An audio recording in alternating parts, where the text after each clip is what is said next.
ప్రార్థన చేసుకుందాం. సర్వాధికారి వందనాలు ప్రభువాను ప్రేమించి ఇంతవరకు నీ సన్నిధి మాతో ఉంచావు. అందును బట్టి కృతజ్ఞత చెల్లిస్తున్నాను. ఈ సమయంలో యెహోవా అనే ఛానల్ ద్వారా నీ వాక్య వెలుగులో అయా మాతో మాట్లాడు. నీ కనికరం కొరకు నీ పాదాలకు వస్తున్నాము. ఇగో ప్రభువా ఆయన ప్రపంచంలో అయా నీకు విరోధముగా, నీ పరిచర్యకు విరోధకరంగా, ఆటంకరంగా ఉంటున్న వారందరినీ క్షమించి అట్టి వారిలో నీ ఏర్పాట్లు ఉన్న వారిని నీ రక్తంలో కడిగి వారిని కూడా నరకం విడిపించి నీ రాజ్యం కొరకే సిద్ధపరచమని యేసు నామంలో వేడుకుంటున్నాము.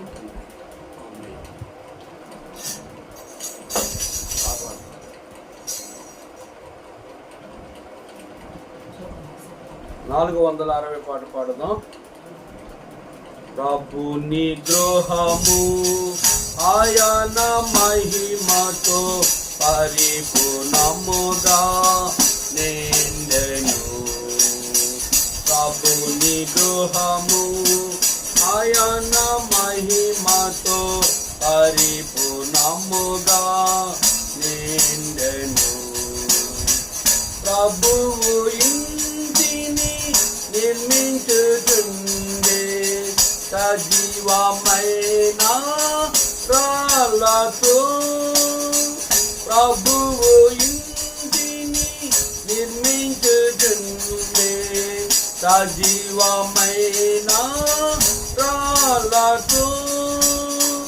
ఆయన మహిమ దాని యందుందా, ఆయన మహిమ దాని యందుందా. తన సంకల్పమై ఉన్నది, తన సంకల్పమై ఉన్నది. ప్రభు నిగ్రహము ఆయన మహిమతో పరిపూర్ణముగా నిండెను. ప్రభు నిగ్రహము ఆయన మహిమతో పరిపూర్ణముగా నిండెను.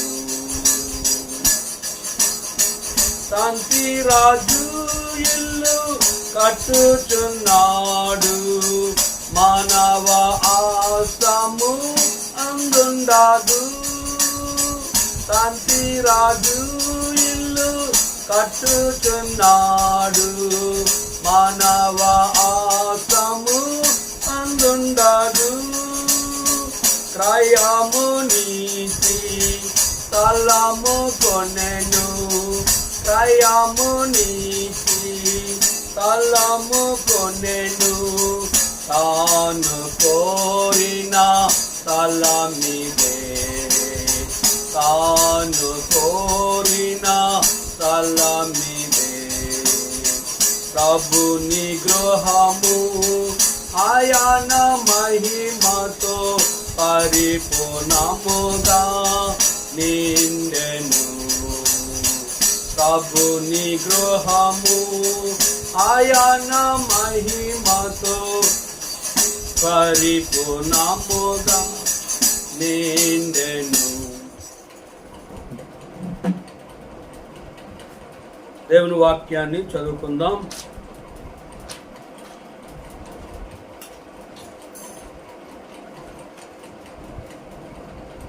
అపోస్తుల కార్యం 11వ అధ్యాయము కొన్ని మాటలు చదువుకొని ప్రార్థన చేసుకుందాం. అపోస్తుల కార్యం 11వ అధ్యాయం.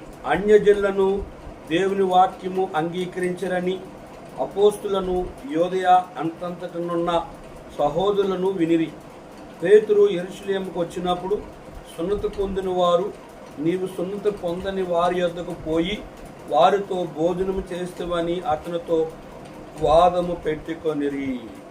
గ్రంథ వాగ్దానంబులన్నీ నావి, ప్రతి అధ్యాయము వరుస వచనము తాన దివ్య ప్రేమ వాగ్దానంబులు గ్రంథ వాగ్దానంబులన్నీ నావి.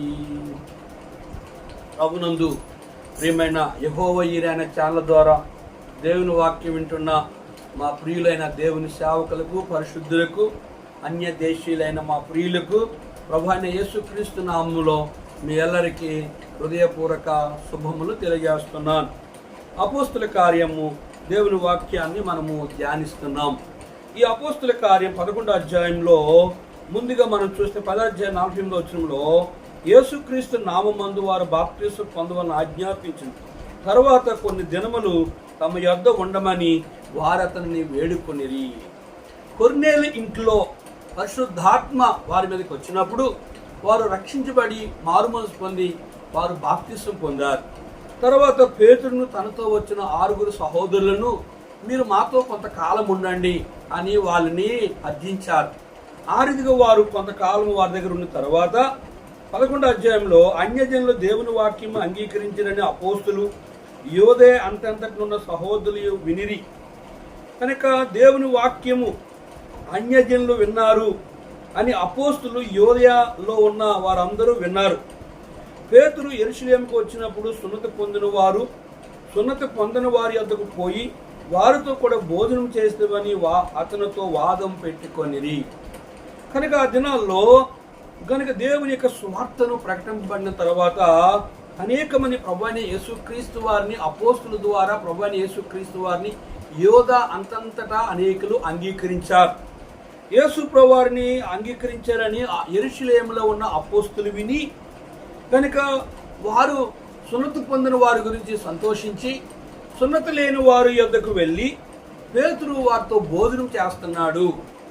ఆదికాండం నుంచి మలాకి గ్రంథం వరకు కూడా సున్నతి అంటే ధర్మశాస్త్ర ప్రకారముగా ప్రభువైన యేసుక్రీస్తు వారికి తమ ఎదుట పాపములు ఒప్పుకొని వారి హృదయానికి ఇచ్చి యేసు ప్రభువు యెహోవా నా దేవుడు నా రక్షకుడు అని ఆయన దగ్గర ఆయనతో తన బిడ్డగా తన సొత్తుగా తన రాజ్యాన్ని వారసుడిగా ఉండడానికి యూదులైన వారిలో హెబ్రీలైన వారిలో ఇశ్రాయేలైన వారందరిలో కూడా సున్నతి అంటే కనుక వారు పుట్టిన 8వ దినాన్ని మగపిల్లల వారికి వారి యొక్క మానం మీద ఆ మీద త్వర తీసేవారు.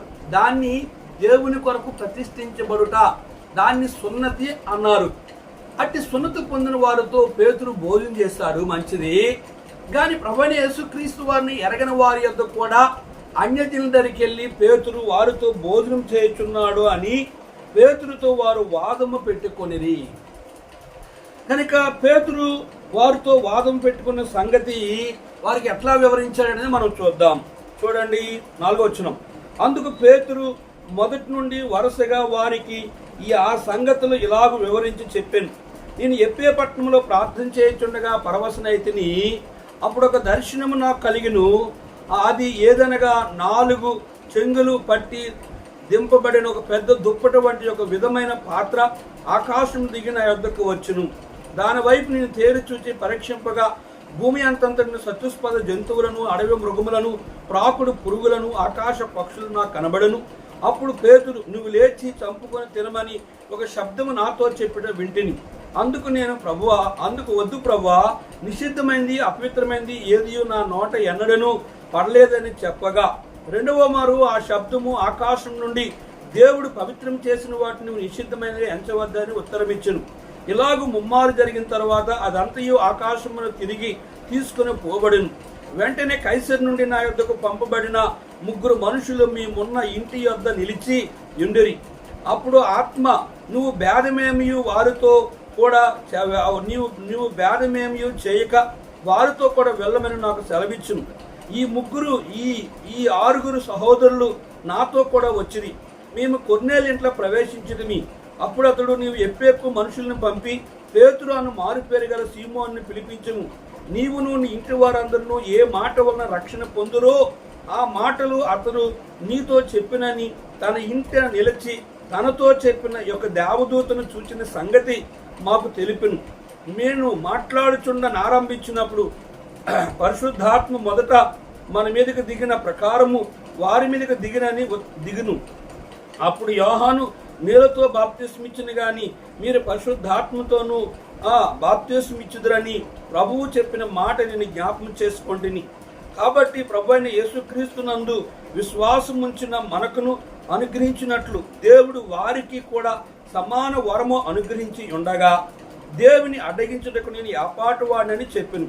వారు ఈ మాటలు విని మరేమి అడ్డము చెప్పక, అట్లయితే అన్యజనులకును దేవుడు జీవార్థమైన మారు మనసు దయచేసి ఉన్నాడని చెప్పుకొనుచు దేవుని మహిమపరిచిరి. ఈ లేఖనాలను గత వారం మనం విన్నాము, కానీ ఎందుకు మరలా ఈ మాటలు జ్ఞాపకం చేయనంటే మీకు అర్థం కావాలి. కనుక పేతురుతో దేవుడు మాట్లాడాడు, నువ్వు ఆ ముగ్గురు మనుషులతో నువ్వు వెళ్ళు, నీ సహోదరులు 6 తీసుకొని అని దేవుడు చెప్పినప్పుడు కొర్నేలి పంపించిన మనుషులు కూడా దూత పంపించింది. కనుక అతడు నీతిమంతుడు, అతడు దేవునికి భయపడేవాడు, అతడు యూదా జనం వల్ల మంచి పేరు పొందినవాడు, అతడు కొర్నేలి, అతడు సైన్యాధిపతి, మిమ్మల్ని రమ్మని చెప్పాడు. కనుక దూత చెప్పిన మాటలు మీకు దేవుడు ఏం చెప్పాడు, ఆ మాటలు తెలపమని చెప్పినప్పుడు అడ్డేమి చెప్పక వారు వెళ్ళినప్పుడు అక్కడ జరిగిన విషయాన్ని గత వారం విన్నాం. కానీ ఇక్కడ మనం గమనించిన 14వ వచనంలో చూసినట్లయితే నీవును నీ ఇంటి వారును ఏ మాట వలన రక్షణ పొందురో ఆ మాటలు అతడు నీతో చెప్పినని తన ఇంట నిలిచి తనతో చెప్పిన ఒక దేవదూతను చూసిన సంగతి మాకు తెలిపెను. కొర్నేలికి దూత కనిపించే విషయాన్ని, పేతురికి దూత కనిపించే విషయాన్ని, కనుక ఆ పనివారు వచ్చి చెప్పిన దూత చెప్పిన మాటను వీరు స్పష్టంగా చెప్పినప్పుడు అక్కడ ఉన్నవారు అంగీకరించారు. ఏ మాట వలన రక్షణ పొందిరి అంటే అక్కడ వారు పరిశుద్ధాత్మ వారి మీదకి వచ్చినప్పుడు, వారు తమ పాపం విషయంలో పశ్చాత్తాపడినప్పుడు, వారు మారు మనసు పొందారు, రక్షించబడ్డారని ఎరిగి వీళ్ళు ఎవరు పరిశుద్ధాత్మను కోల్పోకూడదు, రక్షణ కోల్పోకూడదని అందరూ వారు బాప్తిస్మం సిద్ధపడినప్పుడు అందరికీ వారికి బాప్తిస్మం ఇచ్చారు. 15వ వచనం నేను మాట్లాడిన ఆరంభించినప్పుడు పరిశుద్ధాత్మ మొదట మన మీదకి దిగిన ప్రకారము వారి మీదకి దిగింది. కనుక పేతురు వారి మీద ఎప్పుడు మొదట పరిశుద్ధాత్మ వచ్చింది? అపోస్తలుల 2వ అధ్యాయంలో వారు యోదయ, సమరయ, యెరూషలేములో వారు కూడుకున్నప్పుడు పరిశుద్ధాత్మ నాలుకల వంటి విభాగముగా వారి మీదకి మన మీదకి ఎలాగ వచ్చిందో కొర్నేలి ఇంట్లో కూడా పరిశుద్ధాత్మ వారి మీదకి వచ్చింది. కనుక వారిని కూడా దేవుడు ఏర్పాటు చేసుకున్నాడని వారు ఎరిగి మరలా యోహాను గురించి మరలా జ్ఞాపకం చేశారు. అప్పుడు యోహాను నీళ్ళతో బాప్తిస్మం ఇచ్చిన గాని మీరు పరిశుద్ధాత్మతోనూ బాప్తిస్మం ఇచ్చుదురని ప్రభువు చెప్పిన మాటను జ్ఞాపకం చేసుకుంటుని. యోహాను నీళ్ళతో బాప్తిస్మం ఇచ్చాడు కానీ ఇప్పుడైతే కొర్నేలి ఇంట్లో పరిశుద్ధాత్మ అభిషేకం పొందారు. రెండోది యోదయ, సమరయల్లో పరిశుద్ధాత్మ వారి మీద యెరూషలేములో పరిశుద్ధాత్మ దిగినప్పుడు వారు పరిశుద్ధాత్మను అనుభవిస్తూ వచ్చారని పేతురు ఇక్కడ స్పష్టంగా చెప్పగలుగుతూ వచ్చాడు. కాబట్టి ప్రభువైన యేసుక్రీస్తునందు విశ్వాసం ఉంచిన మనకు అనుగ్రహించినట్లు దేవుడు వారికి కూడా సమాన వరము అనుగ్రహించి ఉండగా దేవుని అడ్డగించడం నేను యాపాటు వాడు. మనల్ని అయితే ఆయన ఎట్లా రక్షించాడో, ఎట్లా పిలిచాడో అక్కడ ఉన్న అన్యజనుల మీద కూడా పరిశుద్ధాత్మ వరము కుమ్మరించబడ్డము, సమాన వరము అందరి మీద కుమ్మరించాడు. అన్యజనుల్ని కూడా దేవుడు ఎన్నుకున్నాడని నేను ఎరిగి ఉన్నాను అని పేతురు నేను వాళ్ళని అడ్డగించడానికి నేను యాపాటు వాడు. దేవుడు ఎన్నుకున్నప్పుడు కనుక ఈ చతుష్పద జంతువులన్నీ, ఈ భూజంతువులన్నీ చంపుకొని తినంటే ప్రపంచంలో ఉన్న అన్ని దేశంలో ఉన్న ప్రపంచంలో ఉన్న భాష, ఆయా దేశంలో ఆయా భాషలు, ఆయా తెగలు, ఆయా కులాలు ఉంటున్న వారిని ఎవరిని కూడా దేవుడు అడ్డగించట్లేదు. దేవుడే వారిని సృష్టించాడు, దేవుడే అందరిని సమానంగా చేశాడు, దేవుడే ఆయన అందరినీ ఒకే రక్షణ మార్గంలో ఆయన రక్తం ద్వారా కడిగి పరలోక రాజ్యాన్ని వాళ్ళని సొత్తుగా చేసినప్పుడు నేనెవరిని అడ్డగించడానికి అని చెప్పి పేతురు అపోస్తులకు చెప్తూ వచ్చాడు. వారు ఈ మాట విని మరేమీ అడ్డము చెప్పక, అట్లయితే అన్యజనులకు దేవుడు జీవార్థమైన మారు మనసు దయచేసి ఉన్నాడని చెప్పుకొనుచు దేవుని మహిమపరిచింది. అపోస్తులు అప్పుడు ఏమన్నారంటే, అయితే అన్యజనులకు దేవుడు జీవార్థమైన మారు మనసు దయచేసి ఉన్నాడని చెప్పుకొనుచు అందుకే ఆయన ఎవరికి దేవుడు అంటే యేసుక్రీస్తు అందరికీ ప్రభు. ఏ భేదము లేదు, అందరూ పాపము చేసి దేవుడు అనుగ్రహించే మహిమను పొందలేకపోతున్నారు. అందరూ పాపం చేశారు కానీ అందరినీ రక్షించడానికి వచ్చాడు. ఇది లోక పాపను మోసుకుని పోవు దేవుని గొర్రె పిల్లగా లోక పాపములన్నీ తీసివేయడం, ప్రజల పాపములు తీసివేయడానికి ఆయన లోక పాపను ఆయన గొర్రె పిల్లగా వచ్చి, ఇదిగో లోక పాపను మోసుకుని దేవుని గొర్రె పిల్లగా ఆయన పరిశుద్ధుడిగా పరిశుద్ధుడిగా 6 అన్యాయపు తీర్పులు పొంది ఆయన పరిశుద్ధుడని ఆయన ఏ పాపం ఎరగిన వాడు, ఆయన సిలువలో మరణించి పునరుద్ధాండ లేచి ఆయన రక్తంతో తన ప్రజలన్నీ వారిని తన రక్తంతో కడిగి సంఘములో అంగముగా ఆయన ప్రపంచంలో ఉన్న అన్ని దేశాల్లో భాషలు, తెగలు, కులాలు ఏ మనిషిని కూడా ఆయన తునీకరించట్లేదు. అందరూ కూడా రక్షించబడాలని ఇక్కడ అపోస్తులు కూడా వారిని చూసి దేవుని మహిమపరుస్తూ వచ్చారు. 19వ వచ్చి ఇక్కడ మనం గమనించిన దీని అర్థం ఏంటంటే, రెండవ వచనం చూసినట్లయితే పేతురు యెరూషలేముకు వచ్చినప్పుడు సున్నతి పొందిన వారి యొద్దకు పోయి వారితో కూడా భోజనం చేస్తున్న అతనితో వాదము పెట్టుకున్నారు. ఆ వాదనాన్ని గురించి స్పష్టంగా చెప్పినప్పుడు వారు ప్రభువైన యేసుక్రీస్తు వారిని ఆయన యూదులైన మనకే దేవుడు కాదు, ఆయన అన్యజనులకు కూడా దేవుడు. ఈ దినాన్ని ప్రపంచంలో, దేశంలో, రాష్ట్రాల్లో, జిల్లాల్లో, మండలాల్లో, గ్రామాల్లో, గృహాల్లో ప్రతి మోకాలు, ప్రతి నాలిక, ప్రతి నేత్రము యేసే దేవుడని కనుక ఆయన ఎవరైతే విశ్వసిస్తారో వారు ఏ కులాజుడు అయినప్పుడు కూడా యేసు రక్తంలో వారు కడగబడి నరకం నుంచి వారు విమోచించబడి వారు పరలోక రాజ్యానికి సొత్తుగా ఉన్నారు అని యేసు ప్రభువు వారు అన్యజనులకు దేవుడు జీవార్థమైన మారు మనసు దయచేసి చెప్పుకొనొచ్చు అపోస్తలు అందరూ దేవుని మహిమపరుస్తూ వచ్చారు. ప్రియ సహోదరి సహోదరు, దీని అర్థం ఏంటంటే నీవు నేను ఒక్కడమే రక్షించబడడం కాదు, ఒక కులము రక్షణ, ఒక దేశం రక్షణ, ఒక రాష్ట్రం, ఒక మండలం రక్షించబడడం కాదు, కానీ ప్రపంచంలో ఉన్న యావత్తు ప్రజలైన వారు యేసు ప్రభు దగ్గరికి ఆయన అంటుండు, ఆయన నా ఎద్దుకు వచ్చి వాడిని ఎంత మాత్రం త్రోసివేయను. కనుక ఏ వ్యక్తి అయినప్పుడు కూడా ఆయన దగ్గరికి వచ్చి ఆయన రక్తంలో కడగబడి కనుక అన్యజనులతో కలిసి మనం భోజనం చేయొచ్చు. అయితే తాగుబోతు విందులు పేతురు అంటాడు. చూడండి, 1 పేతురు పత్రికలో దేవుని వాక్యం మనం చూసినట్లయితే మనము ఎవరితో విందుల్లో పాల్గొకూడదని దేవుని వాక్యం సెలవిస్తుందంటే, ఈ లోకపు జనులతో 4వ అధ్యాయం 1వ వచనం, క్రీస్తు శరీరమును శ్రమపడిన గనుక మీరును అట్టి మనసును ఆయుధము ధరించుకోండి. శరీర విషయంలో శ్రమపడువాడు శరీరమందు జీవించే కాలము ఇక మీదట మనుదాశలను అనుసరించి నడుచుకొనక దేవుని ఇష్టానుసారం నడుచుకున్నట్లు పాపముతో జోలి ఇక నేమియు లేకయుండను. మనము పోకరి శాస్త్రులను, దురాశలను, మద్యపానము, అల్లరితో కూడిన ఆటపాటలు, త్రాగుబోతులు, విందులు, చేయదగిన విగ్రహ పూజలు మొదలైన వాటి యందు నడుచుకొనుచు అన్యజనుల ఇష్టము నెరవేర్చుటకు గతించిన కాలమే చాలును. అపరిమితమైన ఆ దుర్వ్యాపారమందు తమతో కూడా మీరు పరిగెత్తకపోయినందుకు వారు ఆశ్చర్యపడుచు మిమ్మల్ని దూషించున్నారు. సజీవులకును మృతులకును తీర్పు తీర్చుటకు సిద్ధముగా ఉన్న వానికి వారు ఉత్తరవాదులై ఉన్నారు. మృతులు శరీర విషయంలో మానవుని తీర్పు పొందినట్లు ఆత్మ విషయంలో దేవుని బట్టి జీవించినట్లు వారికి కూడా సువార్త ప్రకటింపబడును. వారికి కూడా సువార్త ఎవరికి? అన్యజనులకి. ఎవరు? ప్రపంచంలో ఉన్న అన్ని ప్రపంచంలో అందరినీ కూడా ఆయన తన రక్తంలో కడిగి తన ఏర్పాట్లు ఉన్న వారిని పరలోకాన్ని సిద్ధపరిచాడు. అయితే త్రాగుబోతు విందులు, దురాశలు, పోకిరి శాస్త్రలు, మద్యపానము, అల్లరితో కూడిన ఆటపాటలు, చేయదగిన విగ్రహ పూజలు మొదలైన వాటి యందు నడుచుకొనొచ్చు అన్యజనుల ఇష్టము నెరవేర్చుని గతించిన కాలమే చాలు. ప్రభువు నమ్మకం ఇవన్నీ చేశాం. ఇప్పుడు ప్రభు దగ్గరికి వచ్చాం కనుక అపరిమితమైన ఆ దుర్వ్యాపారమందు మీరిప్పుడు తమతో కూడా పరిగెత్తకపోయినందుకు వారు ఆశ్చర్యపడుచు మిమ్మల్ని దూషించున్నారు. సజీవులకును మృతులకును తీర్పు తీర్చుటకు తాను ఉన్నవారికి ఆయన ఉత్తరవాదులై ఉన్నారు.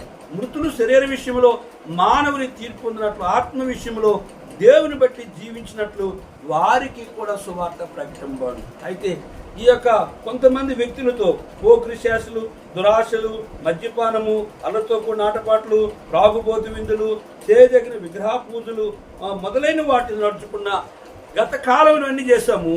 ఇప్పుడు ప్రభు దగ్గరికి వచ్చే కనుక నువ్వు సజీవులుగా ఉండాలి, నువ్వు మృతుడిగా ఉండకూడదు. ప్రభువుని విసర్జించి ప్రభువుని ద్వేషించా ఒకప్పుడు తెలియక ఇప్పుడు నీకు సువార్త ప్రకటించబడ్డది. ఇప్పుడు ఈ త్రాగుబోతు విందులు గనక మద్యపానము, అల్లరితో కూడిన ఆటపాటలు, పోకిరి శాస్త్రులు గనక దురాశలు వీటన్నిటిని గతించిన కాలంలో చేసిన పాపాలు విడిచిపెట్టి పరిశుద్ధులు విందుల్లో పాల్గొవాలి. అప్పుడే ప్రభువైన యేసుక్రీస్తు వారు నేను రక్షిస్తారు. హోటల్కి వెళ్తాము, హోటల్లో నమ్మని వారు ఉన్నారు, వాళ్ళతో కలిసి భోజనం చేయొచ్చు. కానీ కోరండి ఆ త్రాగుబోతు విందుల్లో, మద్యపానం విందుల్లో, అల్లరితో కూడిన ఆటపాటల్లో, సినిమా సీరియాల్లో, లోక సంబంధ కార్యకలాపాల్లో నువ్వు పాల్గొని లోకానుసారంగా జీవిస్తే. దైవజనుడు జీజాన్ గారుకో ఒక ఆయన అడిగారు ఆయన, మీరు ఎక్కడ సేవ చేస్తారు? ఫలానా స్థలంలో సేవ చేస్తుందంటే, అయితే ఒకసారి ఆ ప్రాంతానికి ఆయన వెళ్ళినప్పుడు అది ఏంటి? Club dance. క్లబ్లో డ్యాన్స్ చేస్తున్నాడు ఆ వ్యక్తి. కనుక ఆ సేవకుని చూసి ఆయన బయటకు వచ్చేసాడు. కొన్నాళ్ళైంది ఒక రోజు కనిపించిన, సహోదరుడా నువ్వెక్కడ సేవ చేస్తున్నావు చూశాను, కనుక నువ్వు చేసేది సేవ కాదు, కనుక నువ్వు ఆత్మీయంగా చెడిపోయి దేవునికి దూరం అవ్వడం అవకాశం ఉంది. కనుక ఆ క్లబ్ డ్యాన్స్ నుంచి, అటువంటి మనుషుల్లో నుంచి, అటు విందుల్లో నుంచి, అటు వ్యక్తుల నుంచి నువ్వు దూరంగా ఉండాలని దైవజనుడు అతన్ని హెచ్చరిక చేశాడు. ప్రియ సహోదరుడా, పరిశుద్ధుల విందుల్లో పాల్గొవాలి. లోక సంబంధమైన విందుల్లో ఆ పాపమున్న చోట, ఆ త్రాగుడున్న చోట, త్రాగుబోతులు చేసే విందులు పరిస్థితుల్లో, లోక సంబంధమైన విగ్రహ సంబంధమైన భోజన కలాపాలలో వాటికి నువ్వు దూరముగా ఉండాలి. కనుక వారికి సువార్త ప్రకటించబడాలంటే నీవిప్పుడు వారి విషయంలో ప్రత్యేకముగా ఉండాలి. ఎట్లా ప్రత్యేకంగా ఉండాలి అని మనం చూసినట్లయితే కొరింథీ పత్రిక 6వ అధ్యాయంలో, 2వ కొరింథీ పత్రిక 6వ అధ్యాయంలో మనం ప్రత్యేకంగా ఉండాలి. మీరు అవిశ్వాసులతో జోడుగా ఉండకుడి, నీతికి దుర్నీతితో ఏమి సాంగత్యం, వెలుగునకు చీకటితో ఏమి పొత్తు, క్రీస్తునకు బెలయాలకు ఏమి సంబంధం, అవిశ్వాసుల విశ్వాసకి పాలెక్కడది, దేవుని ఆలయమునకు విగ్రహంతో ఏమి పొందిక, మనము జీవం గల దేవుని ఆలయం ఉన్నాం, అందుకు దేవుడు ఇలాగ సెలవిచ్చున్నాడు, నేను వారిలో నివసించి సంచరించును, నేను వారి దేవునై యుందును, వారు నా ప్రజలై యుందురు, కావున మీరు వారి మధ్య నుండి బయలువెడలి ప్రత్యేకముగా ఉండుడి, అపవిత్రమైన దాన్ని ముట్టగడని ప్రభువు చెప్తున్నాడు. మరియు నేను మిమ్మల్ని చేర్చుకొందును, మీకు తండ్రినై యుందును, మీరు నా కుమారులను కుమార్తెలై యుందురని సర్వశక్తి గల ప్రభువు చెప్పుచున్నాడు. కనుక అటు రీతిగా మనం ప్రత్యేకంబడి అపవిత్రమైన దాన్ని ముట్టుకోకుండా ఉండాలి. రెండోది మనం చూస్తే 19వ వచనం, స్తెఫను విషయంలో కలిగిన శ్రమను బట్టి చెదిరిపోయిన వారు యూదులకు తప్ప మరి ఎవరికి నీ వాక్యము బోధింపక పెనికే, కుప్రా, అంతియొక్క ప్రదేశముల వరకు సంచరించిరి. కుప్రీలు కొందరు, కురేనీలు కొందరు వారిలో ఉండిరి. వీరు అంతియొక్క వచ్చి గ్రీసు దేశపు వారితో మాట్లాడచ్చు ప్రభువైన యేసును గూర్చిన సువార్త ప్రకటించింది. ప్రభు హస్తము వారికి తోడయుండని గనుక నమ్మిన వారు అనేకులు ప్రభువు తట్టు తిరిగిరి. వారిని గూర్చి సమాచారము యెరూషలేములో సంఘపు వారు విని బర్నబా అంతియొక్క వరకు పంపిరి. ఇక్కడ గమనించలేదు కదా, స్తెఫను విషయంలో కలిగిన శ్రమలను, స్తెఫను చనిపోయిన తర్వాత పరిస్థితులు, అనేకులు వాక్యం విని కనుక పినికే, కుప్రా, అంతియొక్క ప్రదేశంలో కుప్రీలు కొందరు, కురేనీలు కొందరు దేవుని వాక్యం విని అంతియొక్కకు వచ్చి క్రీస్తు దేశపు వారితో మాట్లాడినప్పుడు ప్రభువైన యేసుని గురించి వారు విని సువార్త విని ప్రకటించినప్పుడు వారు ప్రభువుని హస్తము వారికి తోడై ఉండినని వారు నమ్మి అనేకులు ప్రభువుతో తిరిగారు. ఏ దేశంలో, ఏ రాష్ట్రంలో, ఏ జిల్లాలో, ఏ కొండ, ఎడారి, ఏ ప్రాంతంలో ఎవరికైనా సువార్త ప్రకటించవచ్చు. కనుక వారు ప్రభువైన యేసుక్రీస్తు వారిని విశ్వసిస్తే, వారు రక్షించబడితే వారు పరలోక రాజ్యానికి సొత్తు అవుతారు. కనుక యెరూషలేము వారు కూడా ఈ యొక్క కుప్రీలు, కురేనీయులు కనుక పెన్కే, కుప్రా, అంతియొక్క ప్రదేశంలో కొంతమంది దేవుని వాక్యం విన్నారు. వారు ప్రభువైన యేసుక్రీస్తు వారిని విశ్వసించారు, వారు నమ్మగలిగారని చెప్పి ఎరిగినప్పుడు యెరూషలేము నుండి బర్నబాను అక్కడికి వారికి దేవుని వాక్యం బోధించడానికి వారి దగ్గరికి పంపించారు.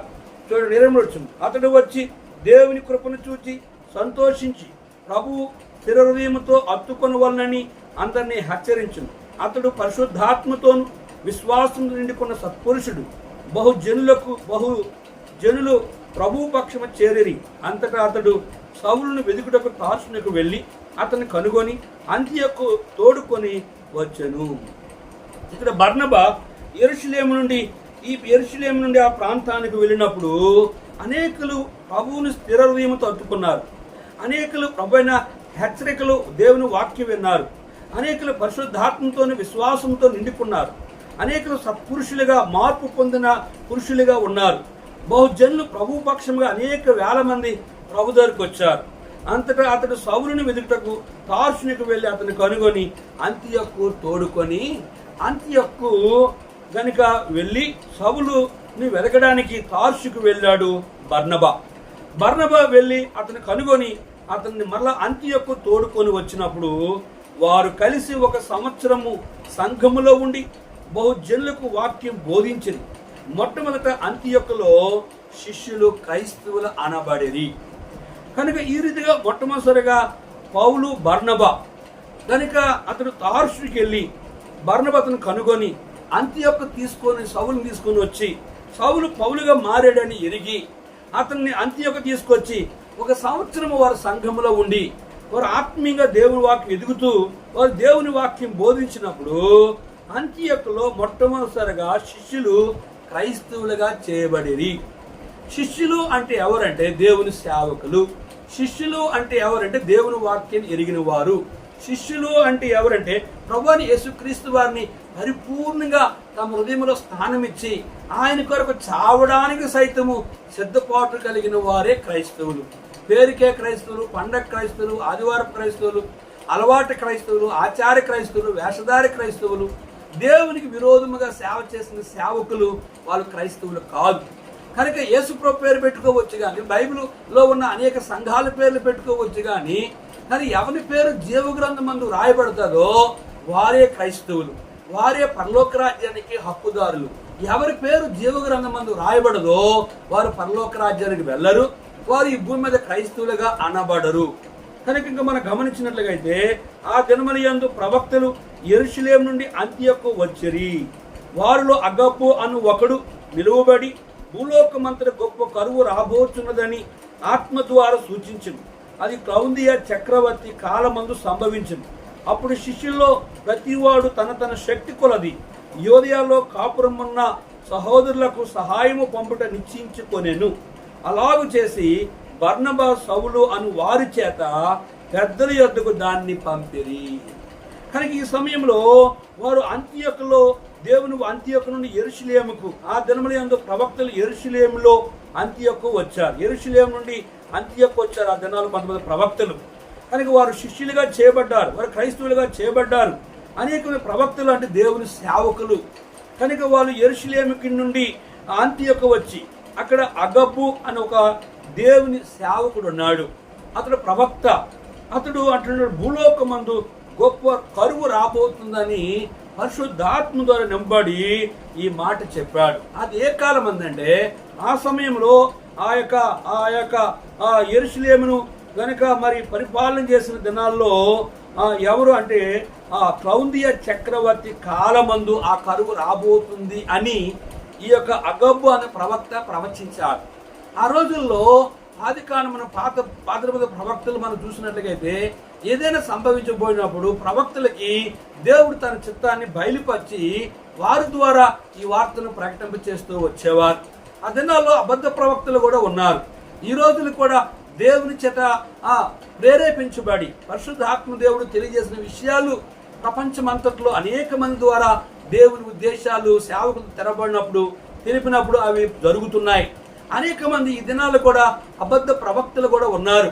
కనుక వాళ్ళు నిజముగా వాళ్ళు దేవుని సేవకుల్లో కారో, వాళ్ళు ప్రవక్తలో కారో, వారు దేవుని చిత్తాన్ని ఎరిగిన వారో అవునో కారో అని చెప్పి మనము వారిని ఎరిగి ఉండాలి.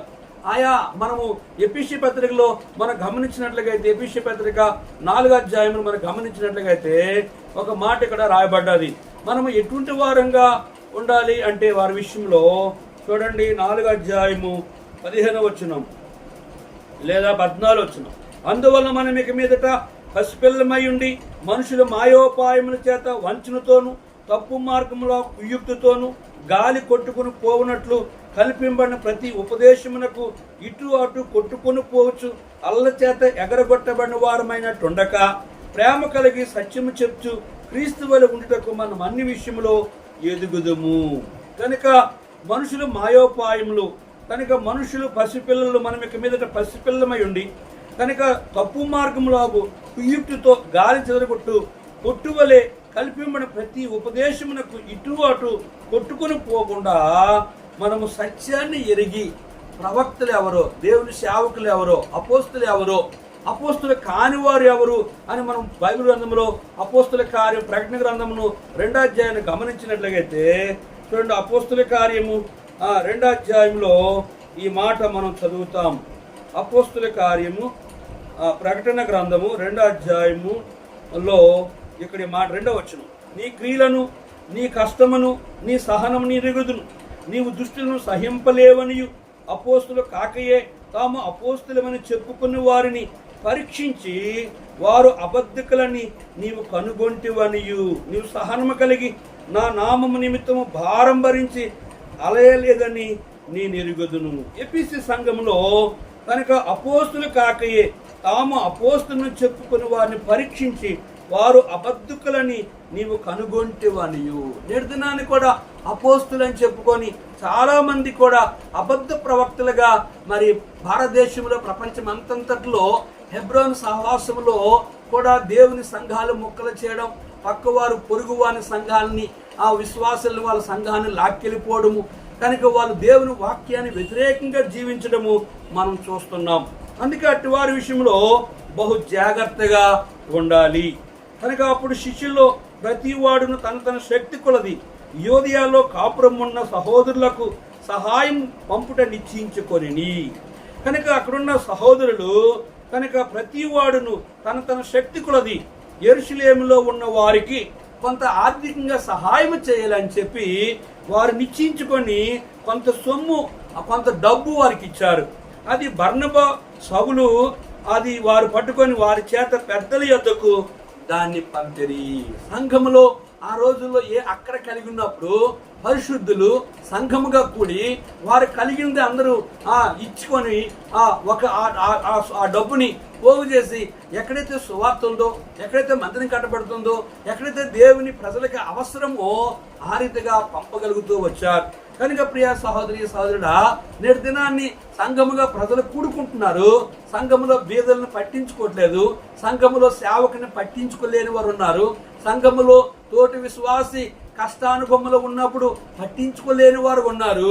ప్రార్థన చేద్దాం, ధైర్యంగా ఉండండి, దేవుడు సహాయం చేస్తాను అంటారు కానీ వీళ్ళు మాత్రం సహాయం చేయరు. కానీ ఇక్కడ చూస్తే 20వ వచనంలో అప్పుడు శిష్యుల్లో ప్రతి వాడును తన శక్తి కొలది యోదియాలో కాపురమున్న సహోదరులకు సహాయము పంపుట నిశ్చయించుకొనెను. అలాగ చేసి బర్నబా సౌలు అని వారి చేత పెద్దల యొద్దకు దానిని ఆ డబ్బును పంపిరి. ప్రియ సహోదరి సహోదరుడా, అపోస్తలుల 2వ అధ్యాయం మనం చూసాము. వారందరూ ఏకమై ఉండాలని వారు చరస్థిర ఆస్తులమ్మి సంఘములో బీదవారు మాతో సమానంగా ఉండాలని పంచుతూ వచ్చారు. నేటి దినాన్ని ఎవరిష్ట సేవకులు ఎవరిష్టానుసారం వారు జీవిస్తున్నారు, విశ్వాసులు ఎవరిష్టానుసారం వారు జీవిస్తున్నారు. అన్ని కలిగిన వారు సంఘములో ఉండి బీదవారు, కష్టములు ఉన్నవారు, ఆపదలో ఉన్నవారు, అనారోగ్యములు ఉన్నారు, హాస్పిటల్లో ఉన్న వాళ్ళను, సంఘానికి వచ్చిన వారు కనుక వారు ఎట్లా బతుకుతున్నారు అడిగేవారు ఎవరు కనబట్టలేదు. ప్రియ సహోదరి సహోదరుడా, కనుక నువ్వు దేవుని యొక్క సంఘంలో ఉన్న వారికి మత్తయి 20వ అధ్యాయం ప్రకారంగా నేను ఆకలిగా ఉన్నాను, ఆహారం ఇచ్చారు, నేను దప్పుకున్నాను, దాహం తీర్చారు, నేను రోగ్గా ఉన్నాను, చూడవచ్చారు, నేను చెరలో ఉన్నాకు సహాయం చేసి. ఎప్పుడు ప్రభు అంటే మిక్కిలి అల్పులైన ఈ నా సహోదరులకి మీరు చేశారు కనుక నాకు చేసినట్లు అని. మిక్కిలి అల్పులైన ఈ నా సహోదరులకి మీరు చేయలేదు కనుక మీరు నాకు చేయలేదని ప్రభు చెప్పారు. కనుక ప్రియ సహోదరి సహోదరుడా, నీ కలిగిన వాటితో తృప్తి కలిగి ఉండు, మంచిది. లేని వారికి కూడా నీ యొక్క సహాయమును వారికి అందించు, ప్రభువు నిన్ను దీవిస్తాడు. ప్రార్థన చేసుకుంటాం. సర్వాధికారి తన మాటలు మా ప్రియులు విన్నారు. నీ ఏర్పాట్లు ఉన్న వారిని నీ రక్షణ కార్యాన్ని జరిగించు. ఆ దినాల్లో అపోస్తలుల దినాల్లో అన్యజనులను రక్షించావు. అనేక మంది ప్రభువుని స్థిర హృదయంతో అత్తుకున్నారు. ప్రభు వారిలో కులము లేదు, వారిలో దేశ భావము లేదు. అయ్యా వారందరూ నేను ఎరిగి నీ రాజ్యాన్ని సంపాదించుకున్నారు. ఆ రీతిగా ఈ రోజుల్లో కూడా అయ్యా నీ ప్రజలను నీ ఏర్పాట్లు ఉన్న వారిని రక్షించమని యేసు నామములో వేడుకుంటున్నాం తండ్రి, ఆమేన్. మన పరమ తండ్రి దేవుని ప్రేమ, కుమారుని యేసుక్రీస్తు వారి కృపయు, పరిశుద్ధాత్మిక అన్యోన్య సహవాసం తను ప్రేమించు వారికి కూడా మనం తోడుండి ఆశీర్వదించును గాక, ఆమేన్. మన పరమ తండ్రి దేవుని ప్రేమయు, కుమారుని యేసుక్రీస్తు వారి కృపయు, పరిశుద్ధాత్మిక అన్యోన్య సహవాసం తను ప్రేమించు వారికి కూడా మనం తోడుండి సహాయము చేయును గాక, ఆమేన్. ప్రభు నిగ్రహము ఆయన మహిమతో పరిపూర్ణముగా నిండెను. ప్రభు నిగ్రహము ఆయన మహిమతో పరిపూర్ణముగా నిండెను. Praise the lord.